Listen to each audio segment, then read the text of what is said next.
Ah, Good morning, mga kapatid. Tayo ay mag-start na sa ating gawain. Tayo muna ay mag-pray. Lord, pinupuri ka namin at pinasasalamatan sa mga oras na to na muli kami pinagtagpo-tagpo mo rito sa iyong lugar upang kami makapag-aral ng mga salita. Ikaw mapanangalinan ka at mapapurihan. Lord, salamat sa araw na to. Tuloy mga iblis ang bawat isa. Purihin ka. In Jesus' name we pray. Amen. Ito ang ating teksto ngayon. Ang hinihiling ng Diyos, awit 15. Sino kayang tatanggapin sa templo mong nasa Sion? Sino kaya ang marapat sa burol mo, Panginoon? Yung mga masunuri na sa iyo'y nakikinig at ang laging ginagawa ay naayon sa matuwid. Kung mangusap kay ay totoo sa lahat at bawat saglit. Yung gawang paninira ay hindi niya naiisip. Kailanman siya ay tapat makisama sa kapwa. Sa kanyang pagkaibigay wala siyang maling gawa. Hindi siya nagkakalat ng di tunay na balita. Hindi niya tinatanggap ang kay Yahweh itinakwil at ang binibigyan dangal ay ang mga masunurin. Sa pangakong binibitaw ay hindi siya nagtataksil. Kahit anong kahinatnan sa salita niya ay tutup din. Hindi siya humihingi ng patubo sa pautang at kahit sa anong gawi hindi siya nasusuhulan. Upang yaong walang salay, patawan ng kasalanan. Ang ganitong mga tao ay mag-aani ng tagumpay. Purihin si Lord sa kanyang mga salita.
Hello, mic check, sound check.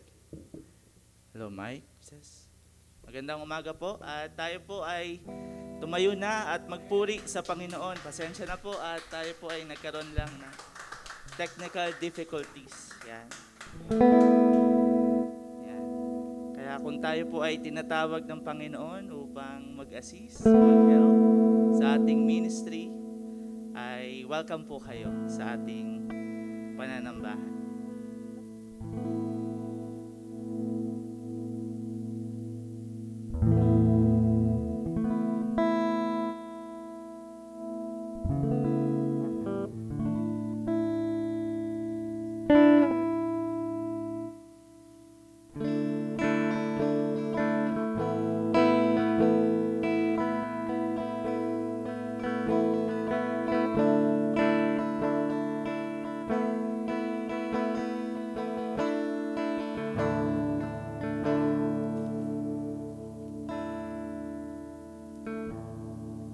Panginoon, marami pong salamat sa pagkakataon na muli kami ay makapagpuri sa inyo, makapag-worship sa inyo ng may kalayaan, Panginoon.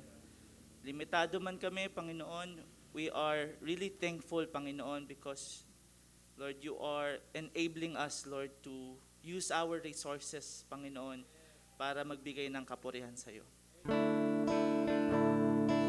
Sige nga po, itaas nga po natin ang ating mga kamay sa Panginoon. Hayaan natin ang banal na Espiritu ang kumilos sa ating buhay. Panginoon, marami pong salamat. Punuin mo po ang aming mga puso at isipan sa kalagitnaan namin, Panginoon.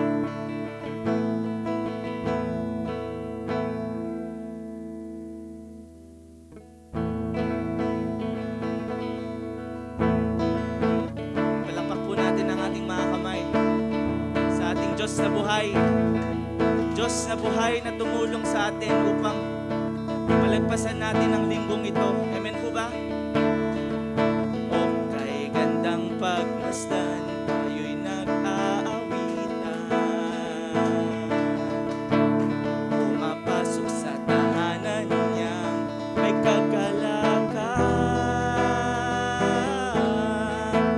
At do'y ay nagpupuri, walang hanggang kasiyahan.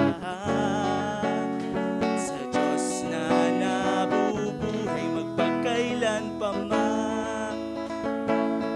Minsan ba? O kay gandang pagmasdan, tayo'y nag-aahan.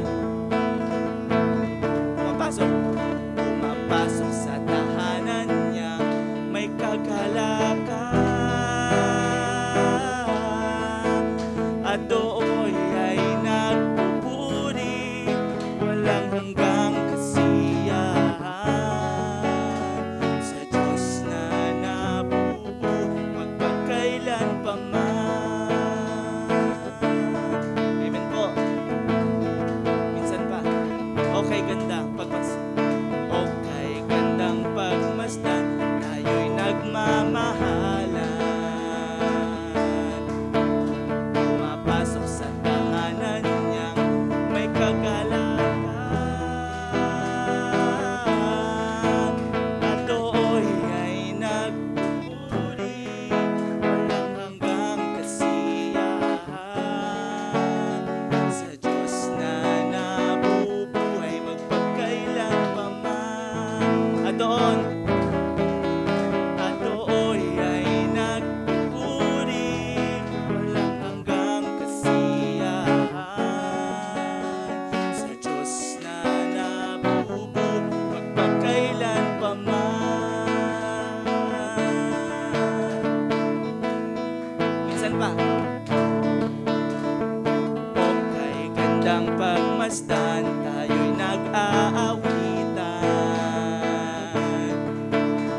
Pumapasok sa tahanan niya, may kagalakan. At do'y ay nagpupuri, walang hanggang kasiyahan.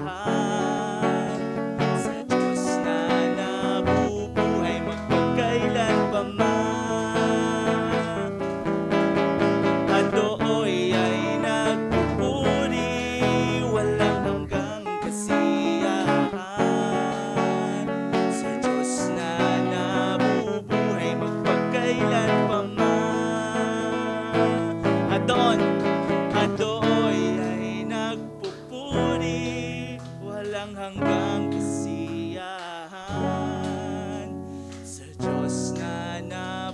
nabubuhay magpagkailan pa man. Minsan pa, isa pang malakas. At dooy ay nagpupuri, walang hanggang kasiyahan. Sa Diyos na nabubuhay magpagkailan pa man. Sa Diyos na nabubuhay, sa Diyos na nabubuhay magpagkailan pa man. Bigay po natin ang malakas na palakpak sa ating Diyos na buhay ngayong umagang ito. Panginoon, marami pong salamat. Thank you, Lord. At nakapagsama-sama kami, Panginoon. Lord, hindi kami makakapag-worship, Panginoon. Mahirap mag-worship ng mag-isa. Ngunit tulad kami ng mga ningas ng uling, Panginoon, na kapag nagsama-sama, Panginoon, ay makakapagbigay ng kaluguran at kapurihan sa inyong pangalan, Panginoon. Marami pong salamat. Ibigay po natin muli ang palakpak na karapat-dapat ang Diyos sa umagang ito.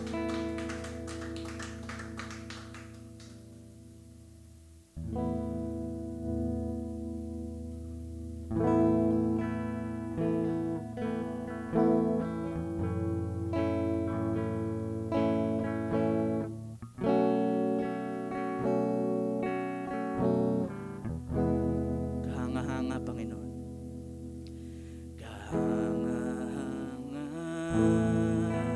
Diyos na dakila, karapat-dapat sa pagsamba, kaluwalhatian, walang katulad, higit sa sundulan kay ang alayan kay tanging mithi. Ihandog ang lahat sa akin. Bawat araw ikaw ang naisip ibigin. Minsan pa, kahanga-hanga, Diyos na dakila, karapat-dapat sa pagsamba, kaluwalhatian, walang katulad, higit sa sundulan kay minsan pa ang alayan kay tanging mithi. Ihandog ang lahat sa akin. Bawat araw ikaw ang naisip ibigin. Minsan pa ang alayan ka, Panginoon, ibibigay namin ang alayan kay tanging mithi. Ihandog ang lahat sa akin. Bawat araw ikaw ang naisip ibigin,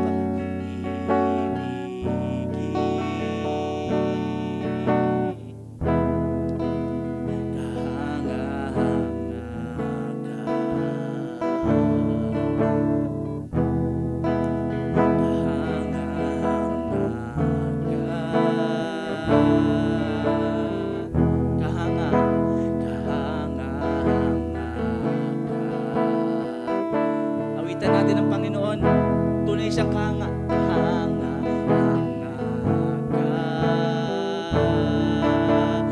Minsan pa ang alayan, Panginoon, ang alayan kay tanging mithi.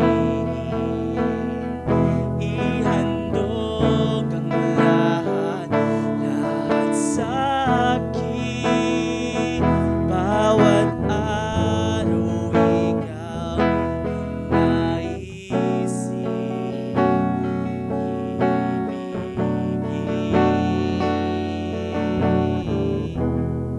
alayan, Panginoon. Ang alayan kay tanging mithiin, ihandog ang lahat, lahat sa amin. Bawat araw ikaw ang naisin, ibigin.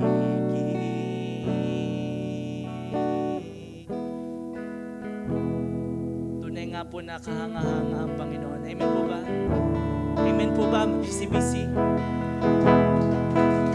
Tunay nga po na kahanga-hanga ang Panginoon sa ating buhay, sa nakalipas sa linggo, Panginoon. Salamat, Lord. Kahanga-hanga ka, Panginoon, at karapat-dapat kang purihin sa aming kalagitnaan, O Diyos. Salamat, Panginoon, sa biyaya niyo sa aming buhay. Salamat, Panginoon. Minsan pa, ang alayan. Ang alayan kay tanging mithi. Ihandog ang lahat-lahat sa akin. Ihandog ang lahat sa akin. Bawat araw ikaw ang naisin, ibigin.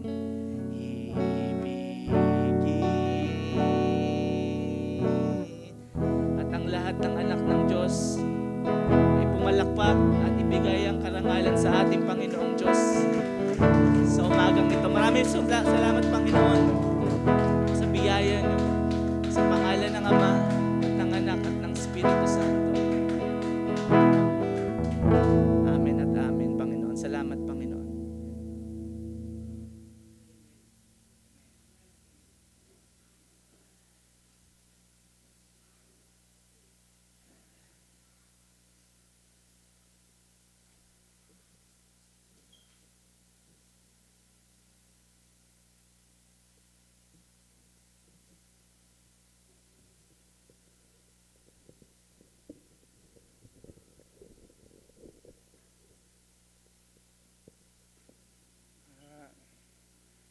Tuloy nating basahin ang ating teksto sa Matthew 28:16 to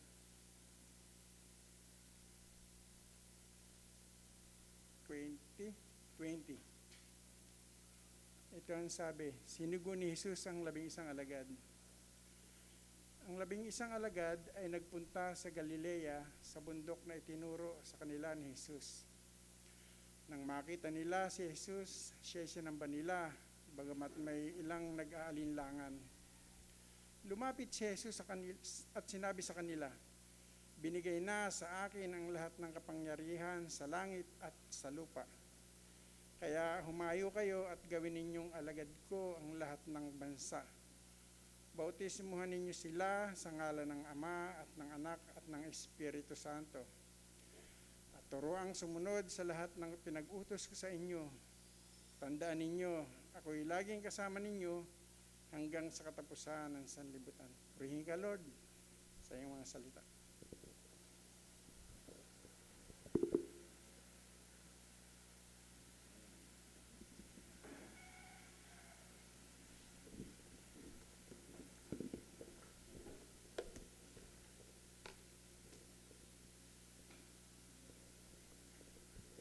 Tayo po'y patuloy na manalangin. Papasalamat kami, Panginoon, sa iyong mga salita na aming natunghayan ngayong umaga. Papasalamat kami sa iyong kabutihan at pagmamahal sa amin sa loob ng nakalipas na mga araw. Hindi mo kami pinabayaan. Sinamahan mo kami sa kabila ng mga pagsubok, suliranin sa buhay, hamon sa buhay. Hindi po kayo nagpapabaya sa amin.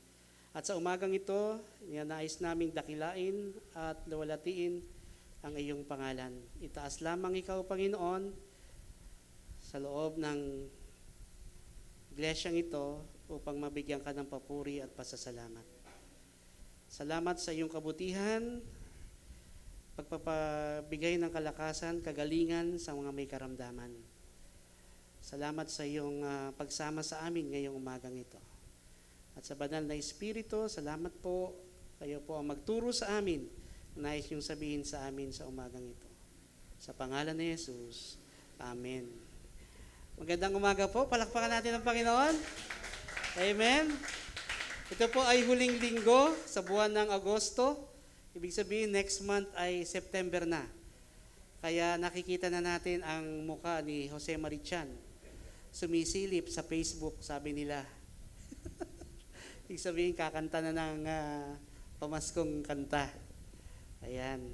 Tunay na kay buti ng Panginoon. Amen po ba? At tayo sama-samang muli sa gawain ng Panginoon. Medyo pinapawisan po ako.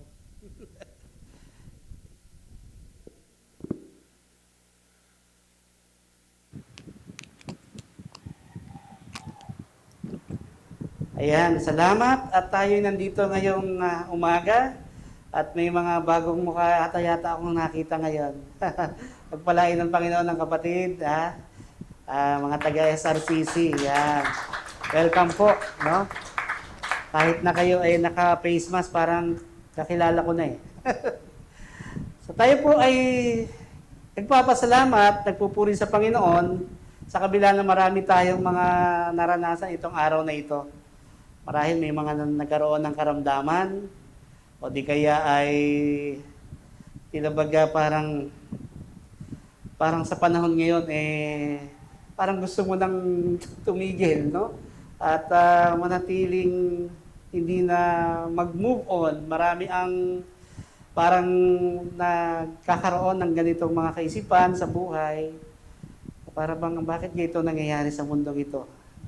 Talaga bagang ganito na ang sitwasyon. Pero dahil sa Panginoon tayo patuloy na nagmamahal sa Kanya at nagpapalakas ang Panginoon sa atin para sa araw-araw nating pangangailangan.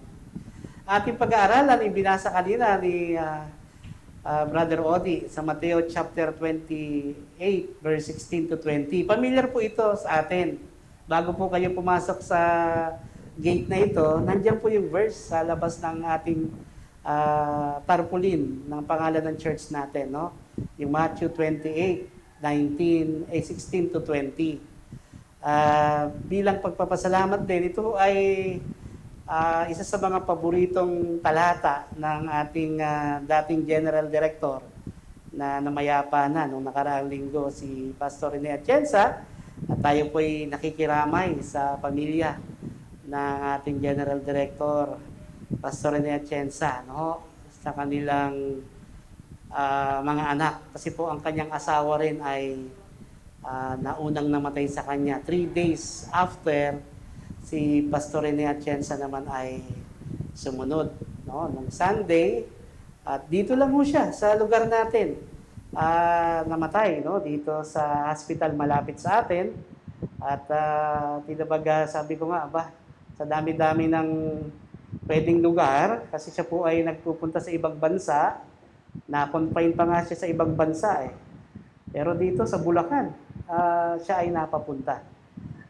At yung Sunday, 12:05 ng tanghali, siya ay binawian na ng buhay, no? Sa karamdaman na alam natin sa ngayon ay namamayagpag, no, ang karamdamang ito.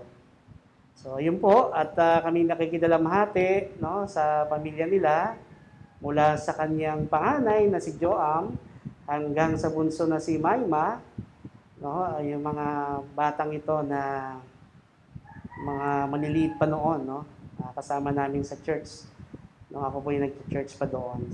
Pero sa kabila nito, ang Panginoon pa rin ang nag-aaliw sa kanila. Yan. Dito po sa Mateo chapter 28, verse 16 to 20 ay ating bibigyan ng pag-aaral. Ito hong patungkol sa hindi naman pamamaalam, kundi yung pagbibigay niya ng kanyang tagubilin o tinatawag na The Great Commission, no? Sa kanyang mga alagad. Kaya ang title ko dito ay The Great Commission with Compassion.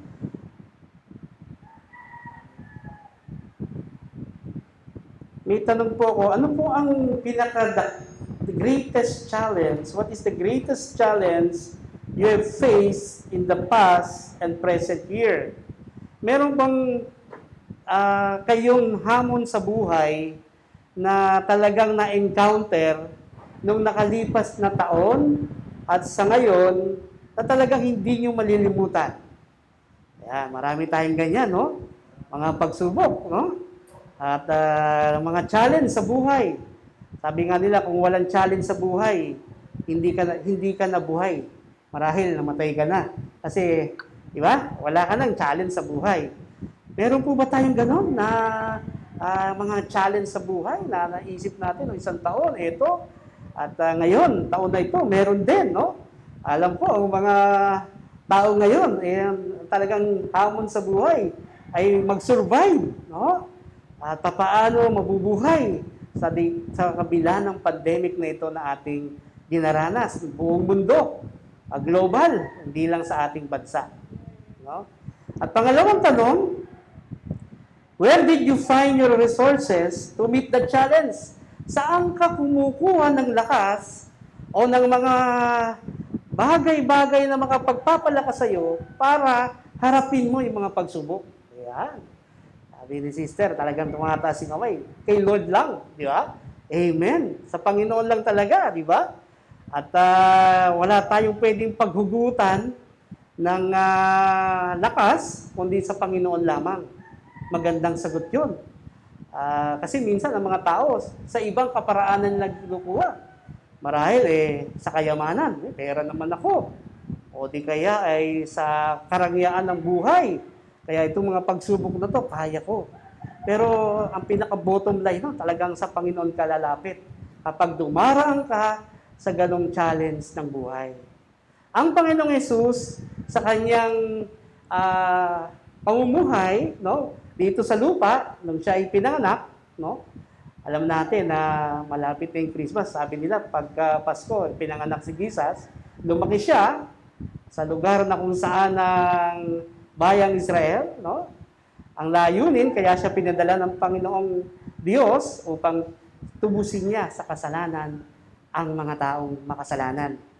At siya ay namatay sa krus ng Kalbaryo, subalit siya hindi na natili sa krus. Kaya po itong cross ko sa likod, wala pong nakasabit. Kasi siya po ay buhay na muli after 3 days. At sa kanyang pagkabuhay na muli, kanyang napagtagumpayan ang lahat. Amen ba? Kamatayan at lahat ng hamon sa buhay, napagtagumpayan niya doon sa krus ng Kalbaryo nung siya ay nabuhay na muli. At nung siya ay nabuhay na muli, sad to say, marami ang hindi naniniwala na siya ay nabuhay na muli. Ang kwento dito sa ating pinag-aaralan, kung babasahin natin pabalik, sinulsulan ng mga ibang mga tao na nung panahon na yon ay kalaban ng Panginoong Yesus. Sabi nila sa mga gwardiya na nag-gwardiya doon sa tomb o libingan ng Panginoon, sabi nila, sabihin nyo, naninakaw ang katawan ni Jesus. Kaya binigyan nila ng pera, no? Sinusulsulan. Meron nang palang tinatawag na bribery, no? Sabihin nyo, ay kwento nyo, hindi nabuhay na muli, kundi ninakaw ang katawan, Panginoon. Kaya marami ang nagkwento at nagbase ng balita sa kwento ng mga bantay.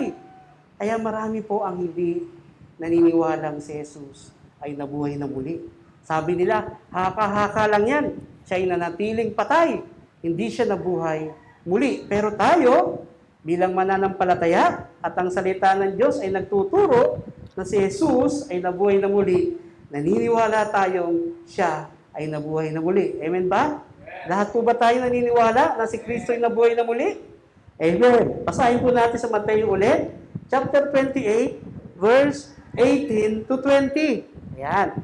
Ang title natin, The Great Commission with Compassion. Ayan. Meron po ba kayong mga Bible sa cellphone? O may dala kayong Bible na libro? Ayan, buklatin ho natin. At ating basahin ang salita ng Diyos sa oras na ito. Ayan. Sabi sa verse 16, pumunta ang 11 alagad sa Galilea, sa bundok na sinabi sa kanila ni Jesus. Nang makita nila si Jesus, siya'y sinamba nila, subalit may ilan sa kanilang nag-alinlangan. So meron siyang mga alagad. Ilan po ang kanyang mga alagad sa panahon na ito? Hindi na 12. Kasi namatay na si Judas. 11 na lang. No? At kinausap nila. Pero may mga nag-aalilangan doon sa mga alagad pa ng Panginoong Hesus.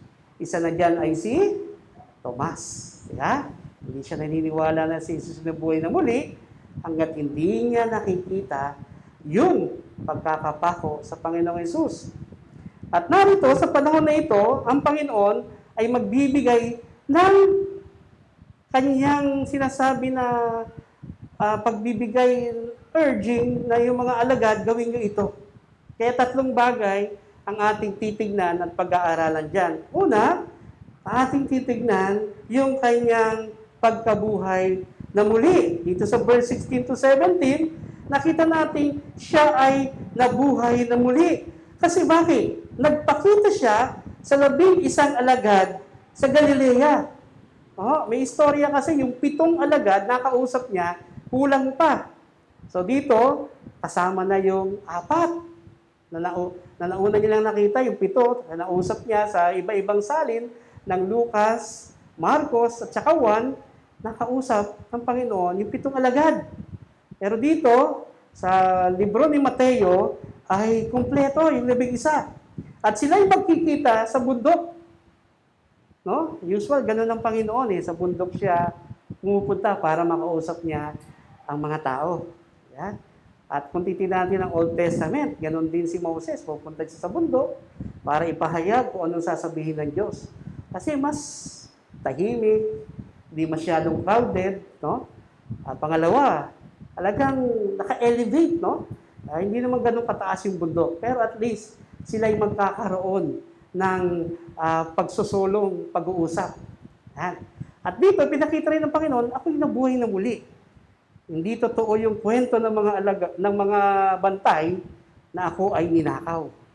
Hindi totoo yung mga haka-haka. Hindi fake news na ang Panginoon ay nabuhay na muli. Totoong siya'y nabuhay na muli. At siya'y nagpakita sa kanyang mga alagad. At marami pang kaparaanan na ang Panginoong Hesus ay nagpapakita, hindi lang sa mga alagad. Nagpakita pa siya sa mga 500 mahigit na mga kumikilala sa Panginoon. Iba-iba ang makikita nating istorya, pero ito'y totoo na sinabi ng Biblia na siya ay nabuhay na muli. Yung kanyang pagkabuhay na muli ay pagpapatotoo na siya ay makapangyarihan. No? Ang Diyos ay makapangyarihan at kaya niyang lupigin ang kamatayan.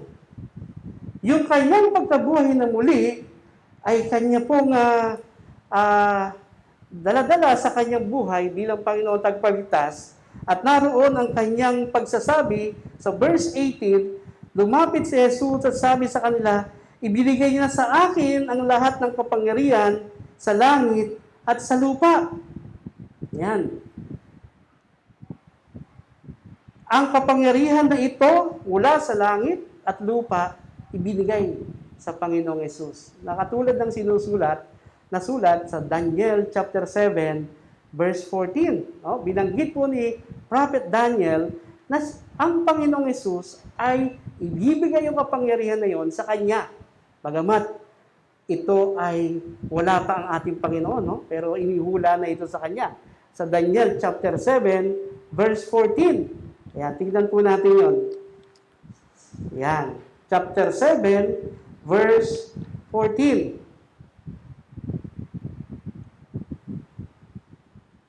Nakita niyo na ho? Ayan.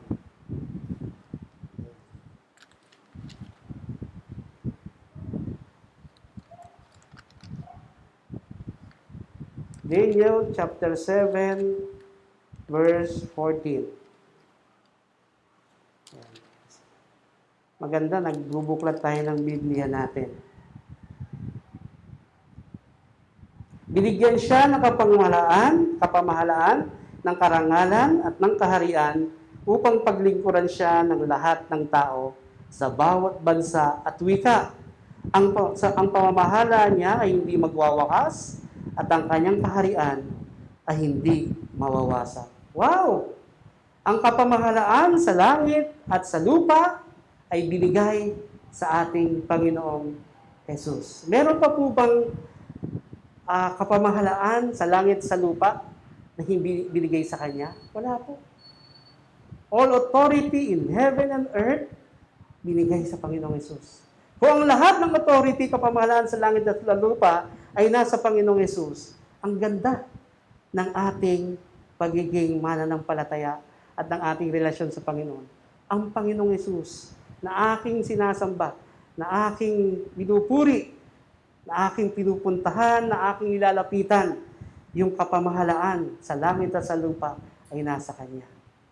Kaya ako po'y naniniwala at tayo dapat maniwala ng ating Panginoong Jesus. Alam niya ang nangyayari sa panahon ngayon.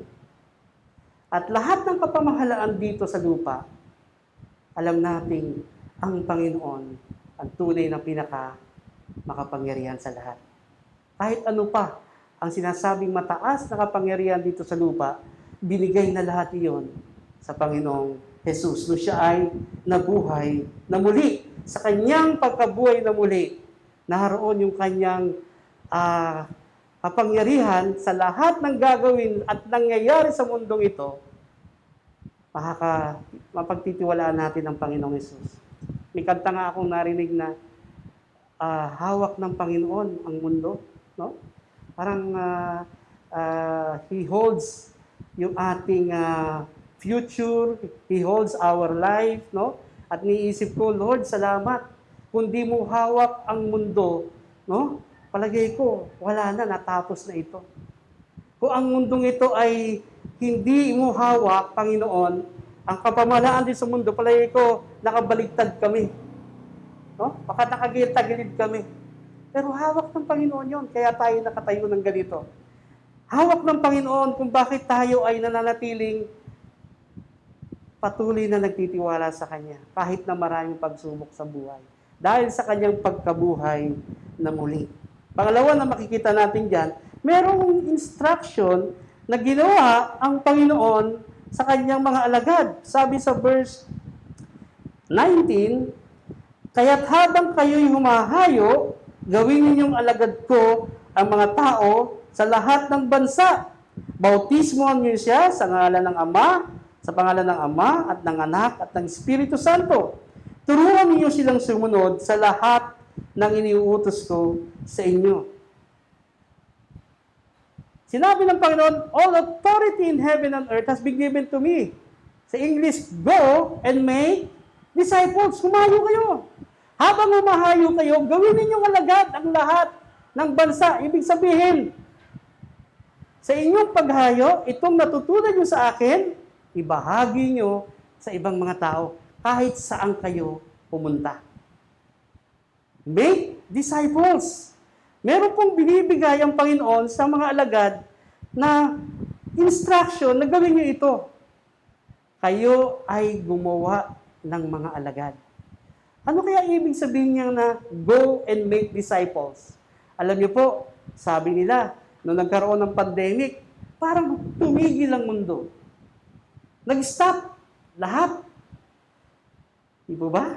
Para bang ang ating buhay ay na-contain sa bahay? Sabi ko nga, Lord, paano yun? Ang sabi mo sa amin, go and make disciples. E paano kami maggugo? Nasa bahay kami. Hihinto ba ang pangangaral ng salita mo sa mga tao? Ibig sabihin ba, ang mga mananampalataya ay mananatili na lang sa bahay kasi takot? O magpapatuloy siyang ibahagi ang salita ng Diyos. Sinabi naman ng Panginoon dito, go and make disciples. Pero kung may pandemic, huwag mong gawin. Wala naman. Sabi niya, go and make disciples. Wala nang sinabing, ihinto mo yan. Ang ibig sabihin, magpatuloy ka. No? Gumawa ng mga alagad. Sino po ang may disciple dito? Yung may dinidisciple? Yung may bina-Bible studyhan?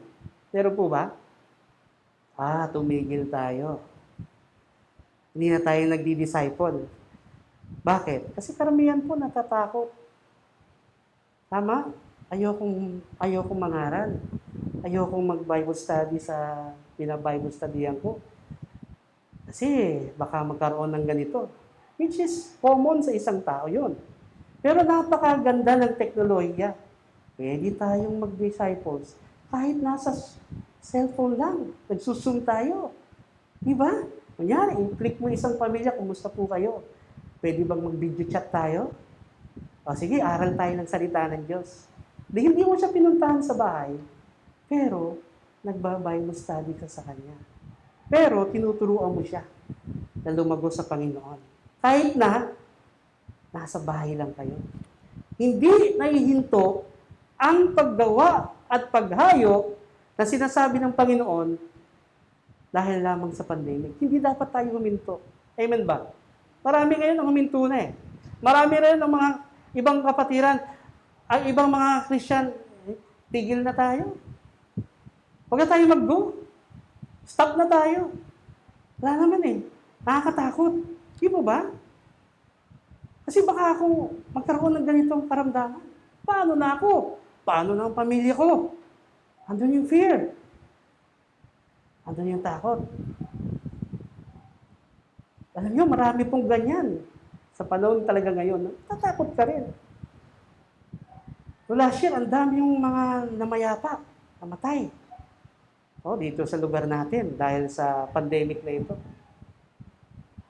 May punta po sa aming bahay, Pastor, pandemic, mga April ho yun eh. Pwede bang mag-share ka ng salita ng Diyos sa bahay namin? Kasi namatay na ang asawa ko. Ito ko, Sister Myla, April. Sabi ko, ang hirap naman. Kasi pumunta ka sa bahay, pero hindi sila mananampalataya. Hindi sila mga born-again Christian. Nasa kabila silang samahan.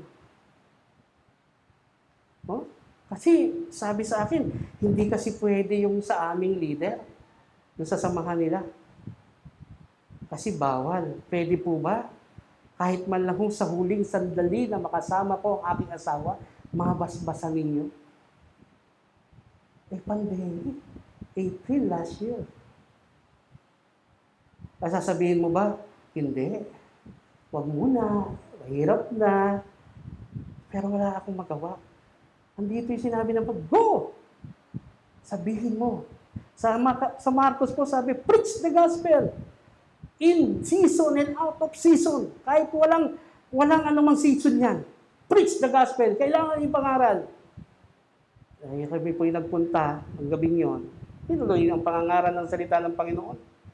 Meron kaming protective gear. Siyempre, kailangan nung namin ito. Pagpasok namin doon sa tahanan na yon, karamihan walang ganito. Kami lang ang meron. Sabi ko, bakit ito karamihan sa inyo? Wala. Pinapakita lang namin, pastor, ng aming kamag-anak ay hindi namatay sa kanitong COVID. Kasi na-chismis kami na ang aming kamag-anak na ito'y namatay sa COVID. Kaya kami lahat walang face mask.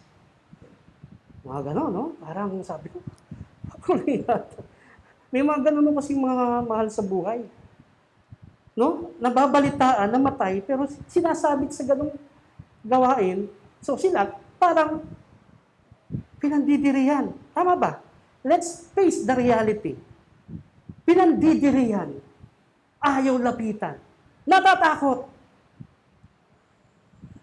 Siyempre ikaw bilang napakiusapan, wala kang gagawin kundi ibahagi ang salita ng Diyos.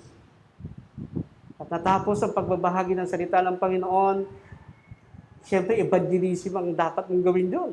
Ma-reach out sila sa kabila ng ganito. At ako po'y nagulat sa kapangyarihan ng Panginoon, sa tulong ng Panginoon.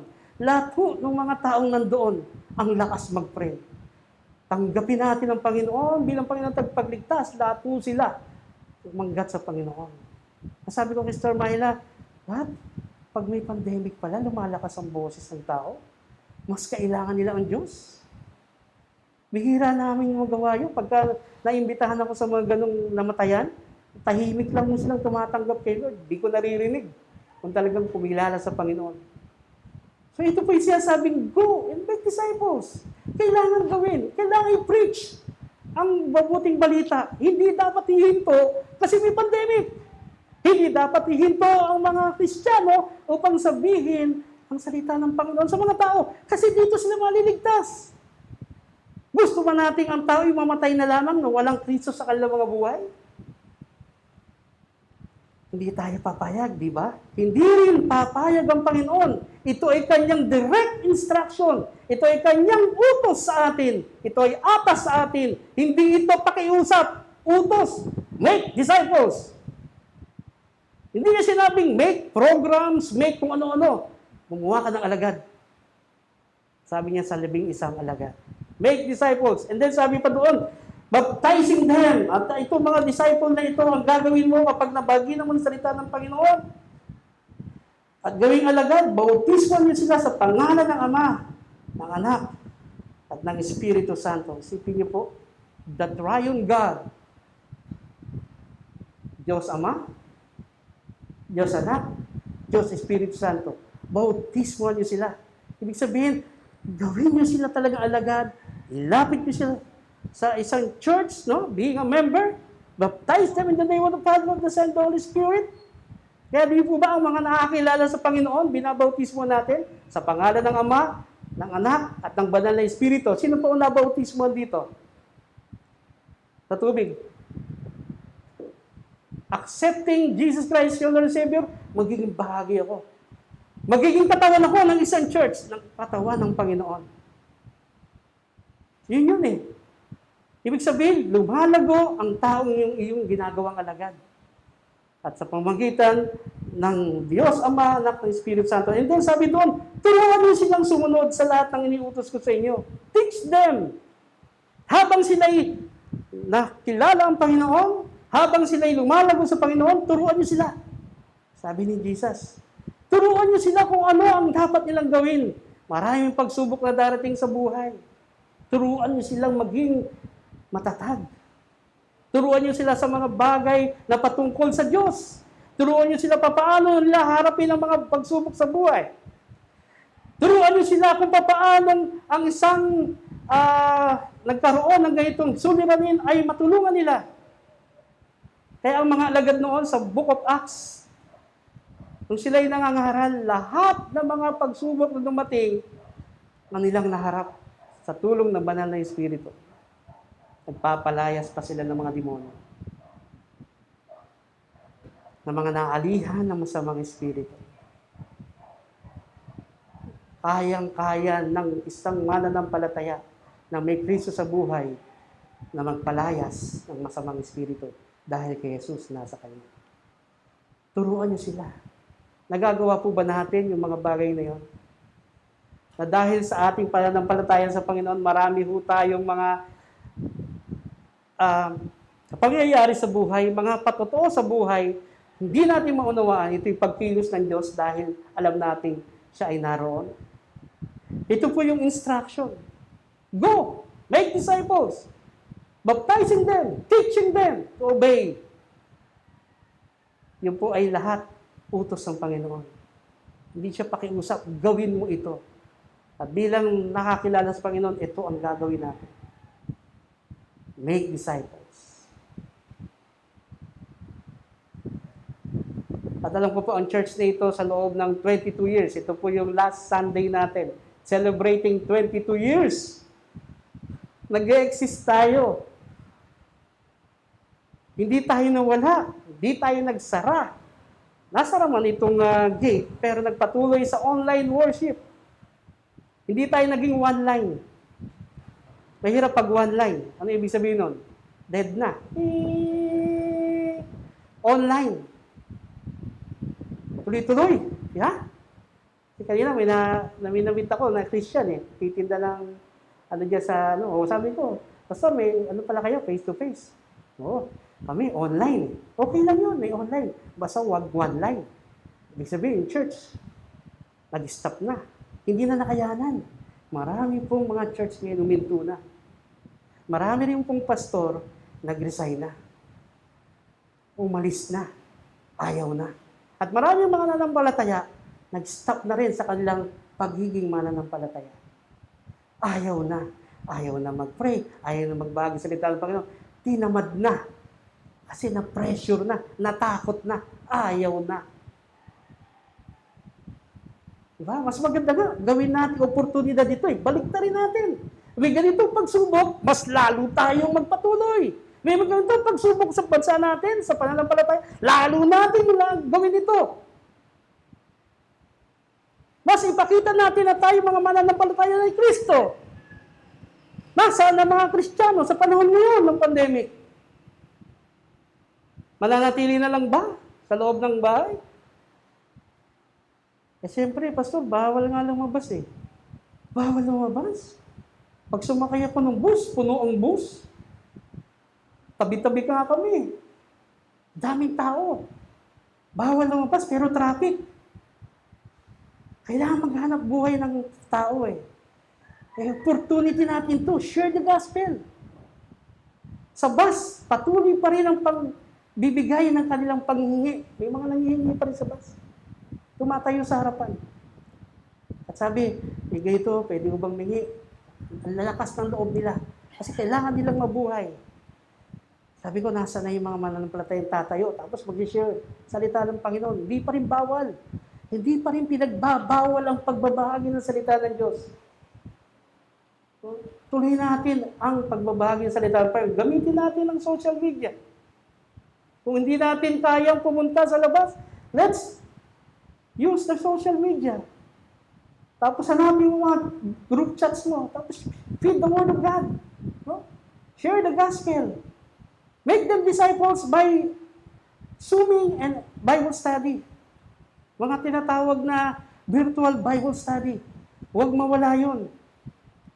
Kaya nagpapasalamat tayo sa church natin. Every Sunday, we have that. Ang tiyaga. Natapos namin yung Genesis 1 hanggang 50. May absence po ako. Marami akong absent. Pero nung Sunday, sabi ko, napasama ako dito. Hindi ako absent. Yung 50 chapters ng Genesis natapos. Binilang ko. Nung inaral natin yung ilang Sundays to.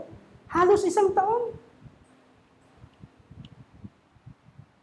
At minsan, mag-sharing ka doon, marami mga iba-ibang ideas, pero ang mahalaga, nakikita mo yung kapatid mo doon sa Panginoon. It's not about yung napag-aaralan eh. Ako mas gusto ko yung nakikita. Wow, kapatid, kumusta? It's not about, mas magaling itong nakuha natin. Diba? Marami tayong mga matututunan sa salita ng Diyos, pero mas ang pinaka-priority, ang kapatid na ito, nakita ko sa Zoom, nandito. Nag-appear, bumili ng pan-load, 20, para makasama sa virtual Bible study. Diba? Kasi yung fellowship na physical, ang hirap. Pero kung gagamitin natin ng social media, pwede naman. Yung iba nga nagagawang ibang mga bagay sa social media. Tayo pa kaya? No? Kaya wag nating katamaran yun. Pag may nag-invite, Bible study, attend tayo. Hello, hi. Mga ilang oras. Kasi magpapalakas sa atin yun eh. Ito yung sasabi ng Panginoon na, teach them. Turuan mo sila. Hindi hadlang na meron ganitong pandemic para tayo ihinto. Ang magpapahinto lang sa atin sa ganito, ang kaaway lang eh. Ayaw ng kaaway talaga. Ng dyablo lang tayo makakilala sa Panginoon. Gusto nga niyang ilayo ang tao sa Diyos. Tayo bilang mga mananampalataya, titigil ba tayo? Ito yung hamon sa atin ng Panginoon at Kanyang in-instruct sa kanyang mga alagad. Gawin niyo ito. Gawin niyo ito. Kasi yun ang magpapalakas sa atin. And sad to say nga ho, ang pastor na ito yung kanyang layunin, no, bilang pagpupugay din sa kanya. Siya po yung aking talagang parang mentor, si Pastor Rene Atienza. Naalala ko no October 8, 2000, nag-pray po siya sa akin. Siguro, yung mag-iba sa inyo, kung 2000, 21-year-old, siguro, baka wala pa kayo, no? Mga 1-year-old na lang kayo, no? 5 years old. Hindi ko makalimutan yung senaryo na yon, no? Sabi ko, Pastor, pag-pray mo ako. kung anong leading ni Lord. Kung ako ba'y babalik sa trabaho ko, o ako ay magpapastor dito. Alam mo naman, may pamilya ako. Naka-leave po ako nun sa office. So, siyempre ikaw, dalawa-dalawa iniisip mo. Sabi ni Pastor Rene, hindi na kita ipagpipray na bumalik ko. Ano naman nagawin? Ngayon din, ipagpipray kita na ikaw na magpastor dito. Ini-install po ako, October 8. Naka-short lang yata ako nun siyempre, General Director ng CBAP. Siya yung pinaka-ama ng Conservative Baptist. So, na-install po ako bilang pastor. Sabi ko, Lord, yung nag-install sa akin, kinuha mo na, noong linggo. Pero may sinabi siya sa akin, na hindi ko makalimutan nung araw na yon. Nag-flashback sa akin. Sabi niya, Nanding, isang bagay ang kailangan mo sa church na ito. At walang iba kundi ang humayo. Sabihin ang salita ng Panginoon. Evangelism ang gawin ninyo para dumami kayo. Kung gusto niyo dumami, kasi konti lang kami noon, mag-ebanghelyo ka. Sabihin mo at ibalita salita ng Panginoon sa mga tao. Tunay na kaibuti ng Panginoon. No? Kung aking titingnan nga po ang datos ng Christ-Centered Bible Church dati noon, na pangalan, ang ngayon ay Graceville Conservative Baptist Church, sa bilang ko, ang mga baptized members nito nasa 300 plus. Sa tansya ko. Kaya lang, nasa yung 300 plus. Oh, may mga ganun. No? Pero anyway, sa biyaya ng Panginoon, ang iba kasi, nasa ibang bansa. Ako, natutuwa na may makita na dating member ng church, nasa ibang bansa. Nung napanood ko sa video na nagpapaawit, yung mag-asawa sa isang church, hindi naman siya Conservative Baptist Church, pero isang church, sa ibang bansa, abay, halos maiyak po ako. So, si Brother Chi na dating drummer, ngayon ay intercessory. Siya yung parang worship leader. At ang dati natin, mga awit naman, si Sister Mercy ay umaawit sa Panginoon. And they lead the church. Nagpapagamit sila sa Panginoon. Sabi ko, wow, nakaka-bless naman. At laging nababanggit, the training we have in this worshiping God, praising God, leading the church, doon sa lugar na yon, ang lagi nilang sinabi, the training ay nakuha nila sa CCBC o GCBC. Nasanay sila dito Pagdating doon, hindi na sila naninibago. Wow! Amen ba? Kahit saan tayo dali ng Panginoon, pwede mo tayong gamitin ng Panginoon. Pangatlo, yung una, yung pagkabuhay na muli, yung kanyang instruction, yung kanyang affirmation. Ano yung kanyang pangako sa gagawa nito? Sa huling verse, tandaan ninyo, ako'y laging kasama ninyo hanggang sa katapusan ng panahon. Wow! Sabi ng Panginoon, tandaan niyo ito Remember this. I will be with you always until at the end of the age. Kahit matapos na ang mundong ito, kasama ko kayo. Hindi ko kayo iwan. Sa Acts chapter 1, ganun din. Verse 8. Diba? You shall be my witnesses in Jerusalem, Judea, Samaria, and even unto the uttermost part of the earth. At ako'y kasama ninyo. Hindi tayo iiwanan ng Panginoon. Katulad ng pangako niya sa kanyang mga alagad. Kung gagawin niyo ito, kasama niyo ako. Hindi kita iiwan. Sasamahan kita. Sa paghayo mo, sa pagtitraining mo, sa gagawin mo para sa akin, sasamahan kita. Hindi kita iiwan. Hanggang matapos ng mundong ito, kasama kita. Bakit ka matatakot kung ang Panginoon ay kasama mo sa paghayo? Alam mo, yun po ang assurance ng Panginoon sa akin. At sa paghayo. Sabi ko, sige, go. Kailangan i-share ang salita ng Panginoon. Kailangan ibahagi ang salita ng Panginoon. Kahit ito'y katumbas pa ng iyong buhay. Di ba? Walang takot dahil alam nating kasama natin ang Panginoon. Yung affirmation na yun ng Panginoon, hindi kita iiwan, hindi kita pababayaan. Sa Hebrews 13, verse 5 to 6, when 2 or 3 are gathered in my name, I am in the midst of them, sabi ng Panginoon. Diba? May mga pangako ang Panginoon, nandoon ako. Naniniwala po ba tayo na ang Panginoong Hesus kasama natin ngayon?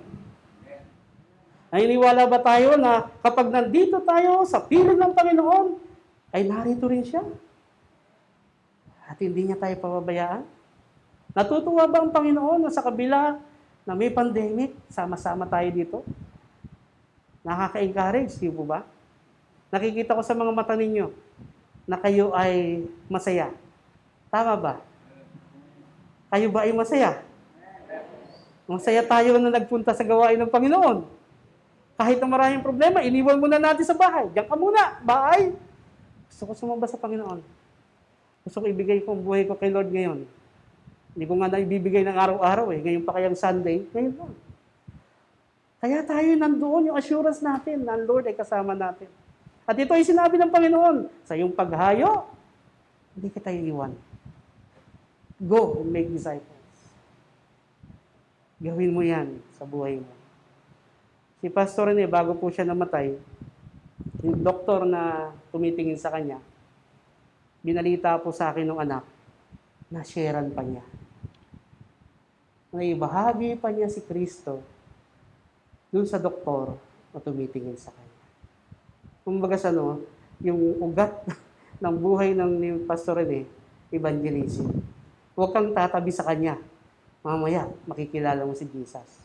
Sinyeran pa rin niya hanggang sa huling sandali ng buhay niya. Nakapag-share pa siya. Nakakatuwa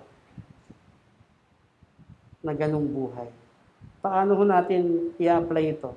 Do we have compassion for the people who need Jesus? Meron ba tayong compassion o habag sa mga taong walang preso sa kanilang mga buhay? Huwag na ho tayong lumayo kahit sa kapitbahay natin. Nakakahabag naman itong kapitbahay ko. Parang gano'n na ang buhay niya. Okay na yung ganyang buhay niya. Ay, kakausapin ko. Share ko si Jesus sa buhay niya. Kasi hindi mo mababago ang buhay ng tao kung wala si Jesus sa buhay niya. Hindi mo mababago ang pananaw ng tao kung hindi niya kikilalanin si Jesus sa buhay niya. Do we have compassion? Are you willing to take part in doing the Great Commission? Willing ka ba? Sasabihin ba, say I! Willing ako na maging part ng Great Commission kahit na may pandemic na ito. Di ako titigil na ibahagi si Kristo. Ito man ay pwedeng mag-share ng naka-face mask, i-share mo pa rin. Pwede ka pa naman magsalita eh. Kung naka-face mask, di ba? Kahit naka-face shield, pwede ka pa magsalita. So, pwede mo i-share si Kristo sa kapitbahay mo. At meron kang layunin doon. As Paul said in Philippians chapter 1, verse 21, for to me, to live is Christ, and to die is gain. Sa akin, ang mabuhay ay kay Kristo. Ang mamatay, pakinabang. Ito namang verse na ito, ay kinuha ko sa verse na isang kaibigang namatay din. Bago si Pastor Rene, si Pastor Bener. Ito yung isa sa kanyang memory verse.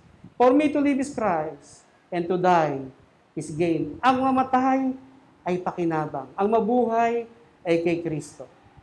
Sabi ng iba, Pastor, ayoko munang mamatay. Mabuhay, oo. Good. Yeah. Pero mabuhay ka para kay Kristo. Gusto mo wag mo munang makipiling ang Panginoon? Good. Kung ayaw pa ng Lord na kuhanin ang buhay mo, that's good. Pero mabuhay ka para kay Kristo.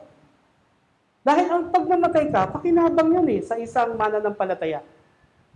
Bakit pakinabang? Ba't sinabi ni Paul na pakinabang yun? Kasi makakapiling mo na ang Panginoon. Life is too short. Maikli lang ang buhay. At sa panahon ngayon, marami ang namamatay. Puno ang mga ospital. Puno ang mga punerarya. Puno ang mga cremation. Marami ang namamatay. Araw-araw. Makakarinig ka ng mga ambulansya dito sa paligid. Sa kalye, sinusugod. Nakakatakot. Pero sa isang Kristiyano na may Kristo sa puso, pakinabang. Makakasama mo na si Lord. Pero kung hindi pa tayo binibigyan ng Panginoon ng huling sandali ng buhay natin, mamuhay tayo para sa Panginoon. Mamuhay tayo para kay Kristo. Ang kamatayan ng dalawang kaibigan kong pastor na naging bahagi ng buhay ko ay isang mensahe rin sa akin. At sinasabi sa akin sarili, paano kung ako'y kunin mo ng Panginoon? Makakapiling kita dyan sa iyong parian. Pero alam ko, itatanong mo sa akin, nagawa mo ba ang dapat na gawin mo? Ganon din marahil ang tanong sa atin. Masasabi ba ng Panginoon sa atin, kapag tayo tinuwa na niya, welcome, mabuti at tapat kong alipin, good and faithful servant. Ang Great Commission, ang tagubilin ng Panginoon sa ating humayo, pagbuwa ng mga alagad, ay hindi mo nagbabago kahit sa panahon ngayon. Ipangaral natin ng Panginoong Yesus sa panahon na ito na kailangan ng tao si Kristo. Tayo po ay manalangin. Nakila namin Diyos, kami po ay nagpapasalamat sa iyong kabutihan sa aming mga buhay. Kahit na po may ganitong nangyayari sa aming bansa o sa buong mundo, tulungan mo kaming ma-renew ang aming pananampalataya sa iyo. Ang assurance mo naman, Panginoon, sa amin, sasamahan mo kami hanggang sa katapusan ng mundong ito. Hindi mo kami pababayaan. Salamat, Panginoon, sa assurance na yon. Na habang meron pa kaming buhay na na-enjoy, habang ang buhay na ito, Panginoon, ay pinagkakaloob pa sa amin, habang ang buhay na ito na hiram lamang, ay hindi mo pa kinukuha, magpagamit kami sa iyo, Panginoon, at marami pang makakilala na tao sa pamamagitan ng aming mga buhay, may bahagi namin si Jesus bilang Panginoon tagapagligtas. Salamat din po sa iyong kabutihan sa iglesyang ito sa loob ng 22 taon. Maraming salamat sa iyong katapatan. Salamat po sa iyong kabutihan. Salamat po sa mga anak mong ginamit, ang mga naging leader ng church na ito, at ang present leaders, Panginoon, na ginagamit mo. Ang mga members ng church na ginagamit po, Panginoon, salamat po. Tunay na kaibuti mo sa inyong iglesia sa lugar na ito. Sa loob ng 22 taon, naging tapat po kayo. At ang hamon mo, Panginoon, sa bawat sa amin, marami pa ang makakilala kay Kristo kahit na may ganitong sitwasyon ang aming bayan. Patuloy na panalangin sa aming bansa, O Diyos, marami pang mga leaders namin sa bansa namin ang kikilala kay Kristo bilang kanilang Panginoon tagapagligtas. Purihin ka, O Diyos, sa pangalan ni Jesus. Amen at amen.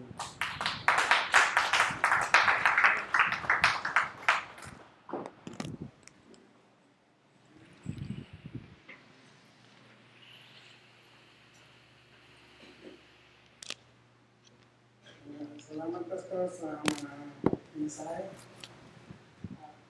Patuloy natin pupurihan ng Panginoon sa pamamagitan ng ating pagbibigay. Ang sabi sa awit 96:7-8 ay ito, O si Yahweh ay purihin ng lahat sa daigdigan.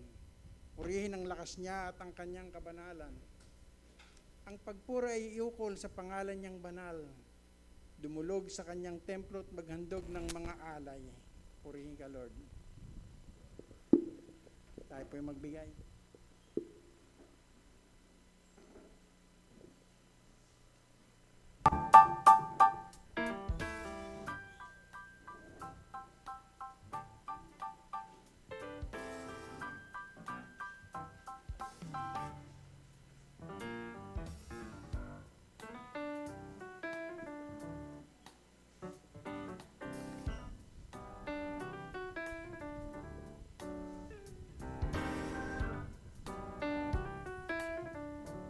tayo patuloy mag-pray.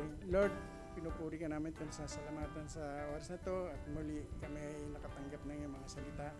Patuloy namin itong maipamuhay at patuloy na pagpalain ng bawat isa, lalo na mga nakapagbigay. Purihin ka, Panginoon. In Jesus' name we pray. Amen.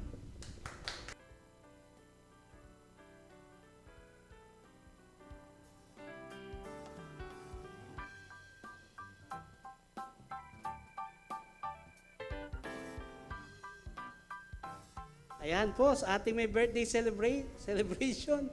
Itong week na ito, may magbe-birthday po ba? Ayan, siguro update natin yung mga birthday celebrants natin. Pero ngayon po ay last Sunday, we appreciate yung mga nag-birthday. Pwede ko bang tumayo yung nag-birthday ng August 1 hanggang 31? Meron ba dito? Pakitayo po kayo.